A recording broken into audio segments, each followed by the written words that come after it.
Hello everyone and welcome back. So, you've crushed the campaign, or maybe you're just wrapping it up, and you're thinking about diving into the endgame. Before you do you know that there's a bunch of optional quests granting permanent buffs and unlocks that you've probably missed? And some of them are actually quite powerful, like permanent resistance bonuses and or extra skill points. In this video I'm going to break down all of the hidden rewards that you're going to want to grab before you head into the endgame in Path of Exile 2. So, let's get started. I'm going to talk about Act 1 to 3 first, as things are slightly different in Act 4 to 6, but we'll talk about that when we get there. In Act 1, there are 6 must-have permanent unlocks that you can't afford to miss. Firstly, grab the 10% permanent cold resistance by defeating Barrier of the Rotten Pack in Clearfell, just one step away from town. This one's worth getting as soon as possible. Halfway through Act 1, keep an eye out for the hunting grounds. Inside this map you'll find an optional boss, the Crowbell. Defeat it for a book granting 2 weapon set passive skill points to power up your build. Head south after the hunting grounds to find Freythorn. Inside, complete all 4 ritual encounters to summon the king in the mists. Taking him down rewards a massive plus 30 spirit bonus. This is by far one of the most important unlocks in the game. Even if you ignore everything else, make sure to grab this. After clearing the graveyards halfway through Act 1, you'll enter the Ogum farmlands. Look for Una's lost loot found in a large circular building towards the middle of the map. Grab it and return to Una in town for 2 more weapon skill points. While we're in Ogum, don't miss out on 2 more optional but important unlocks. Firstly, head to Ogum Village to complete the Finding the Forge quest. Look for a ruined, roofless hut near the entrance to Ogum farmlands. Stick to that side of the map and you'll quickly locate the forge. Grab Renly's tools and deliver them back to him in town to unlock the Salvage Bench, a must-have for earning those Artificer's scraps. Finally, in Ogum Manor before finishing Act 1, find and defeat Candlemas near the altar to unlock a 20 life bonus for the rest of the game. Nice! So that's Act 1. In case you weren't aware, you can easily see what's left to do by checking these icons on the map. Grayed out means that they've been completed. Any with a plus symbol will be important. In the second act, there's 4 unlocks that we need to grab. First off, grab the 2 weapon set passive points by defeating Kabbalah Constrictor Queen in Keth. Keep in mind that you won't be able to get here until you've made some progress through Act 2, so don't rush. Inside the Valley of the Titans, about halfway through Act 2, you'll find the Ancient Vows quest, and we need to complete it.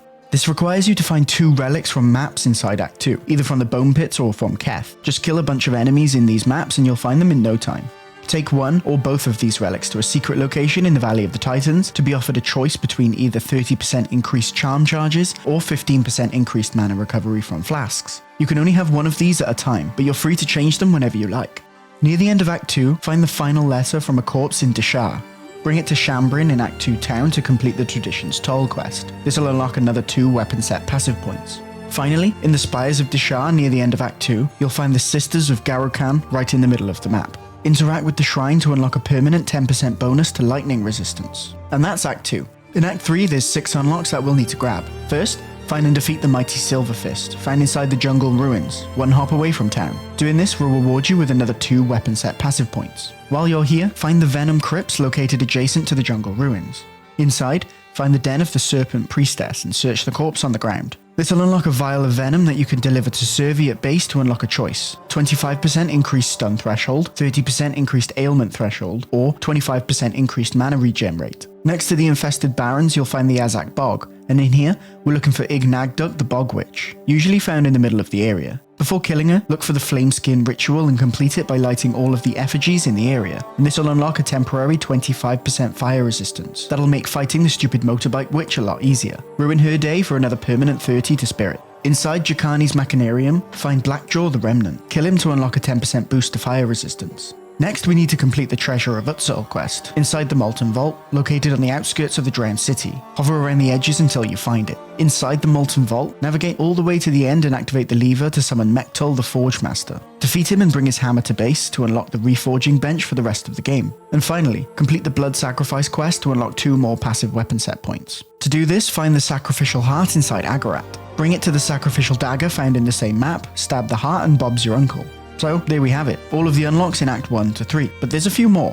Act 4 to 6 are essentially repeats of Act 1 to 3 due to the game being still in early access. Most of the rewards are still the same, but there are a few differences that we'll go over now. In Act 4, the only difference is that the King of the Mists won't grant any bonuses. Follow the same steps as before, but ignore this boss if you want to save time. Candlemas in Ogum Manor will now also grant an 8% life increase, instead of flat life. In Act 5, everything is the same as Act 2, except this time, completing the Ancient Vows quest in the Valley of the Titans will grant different bonuses. These can also be changed if you need to, so don't worry about your choice too much. In Act 6, follow the same steps as before. There's no differences here. So, there you have it. a quick, easy guide to follow on how to unlock all permanent bonuses and buffs in the campaign. Follow this guide and make your journey into the endgame a whole lot easier.